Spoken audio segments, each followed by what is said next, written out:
remember 2 weeks ago I talked about the art soul, and to refresh your memory, we're born with a pure art soul, and we can create without prejudice, and it diminishes.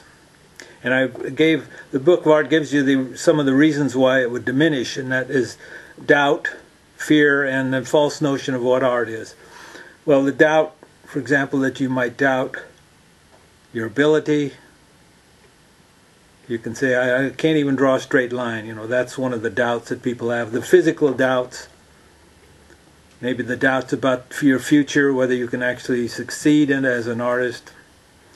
Then there's the fear. That's also fear of failure, fear of your friends ridiculing you. If you create something that they don't understand. And of course the false notions of what art is. Commodity art, making money. So those are the things that diminish the art soul, this pure art soul that we all have. So what we want to talk about today is how to save and protect that art soul. So I've put together a little chart here, as I'm wont to do.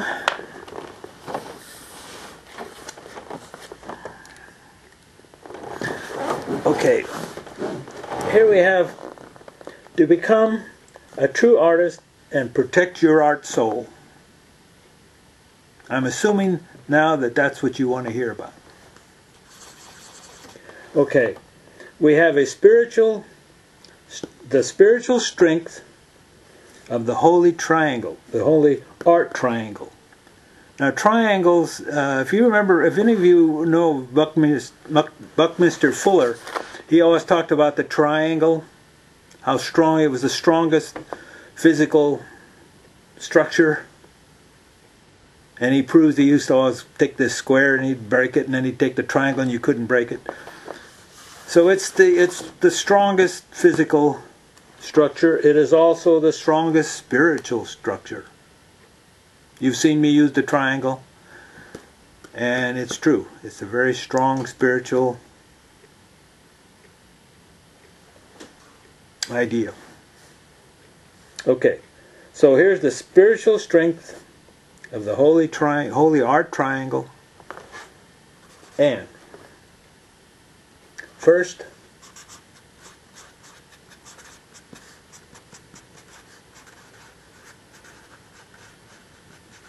accept the burden. First part of the triangle.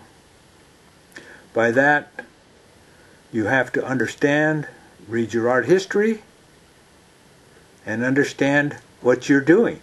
You know, Picasso and Van Gogh, regardless of whether they're calm artists or true artists, Van Gogh was the true artist, but they're dead now. So are all the other artists you're going to read about in history. They're dead. They've done what they can do, and they're gone. It's up to us, those that are living. We have to carry the banner. You've seen the stories, the war pictures where they're carrying a flag, and the flag guy gets shot down, and somebody else grabs the flag and then carries it, and he gets shot and he falls down, and somebody else grabs the flag. Well, that's what we have to do as artists, as pure creative souls. We're alive now. Those people aren't. Picasso can't make any more paintings. Van Gogh is through making paintings. Rembrandt, Michelangelo, all of them. They're through. We're thankful for what they did. But now it's our turn.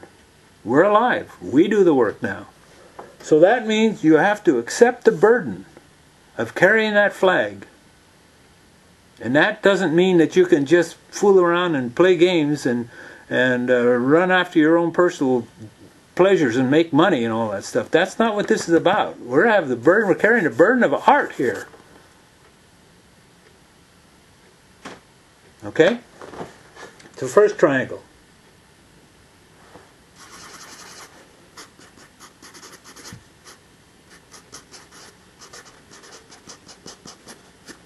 Second part is find the path.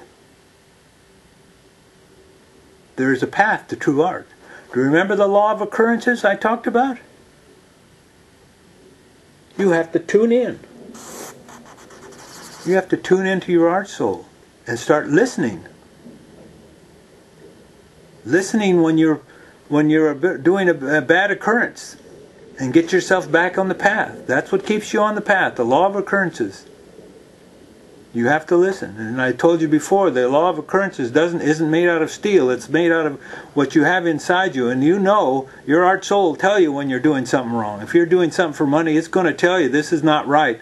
Most people go ahead and do it anyway because they think that's what they override that. But that's what when you're on the path, that's what it'll tell you. It'll tell you when those happen. Okay. Here we have to overcome doubt. Overcome doubt. You can't save your art soul or become a true artist if you don't believe that you have a pure art soul inside. You cannot doubt that. You have to know that. Because if you doubt that, you're going to say, oh, I don't think I can do this. I don't think I can do that. If your art soul tells you you can do it, you can do it. So you have to listen to your art soul and overcome the doubt. There's your holy art triangle right here. Accept the burden of art history. Find the path. Stay on the path through the law of occurrences. Overcome your doubts. And you're going to get a lot of them. You're going to get a lot of doubts. You're going to lose your way. And you're going to not understand what art is. They're going to have all those things, so you have to work on it. But as temptations come against, the art triangle will repel them. If you stay pure to this, all these things that we talked about, the smoking, the drinking, the dope, the drugs, the fornication, and all that stuff, as those temptations come, the big egos, as they come in to tempt you, the money come in to tempt you, you will be able to resist. And as you resist, you're protecting your art soul and you're becoming a true artist.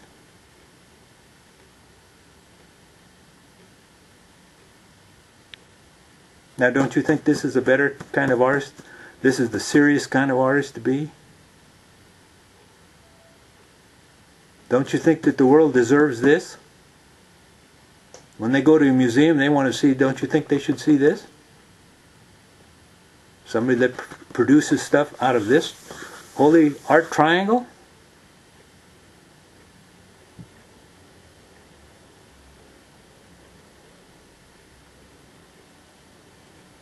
That's the way it is. And that's what I'm talking about. That's what I'm going to teach about here on this weekly Book of Art reading. So, think about it. Send me an email. Go to my website. See you next week.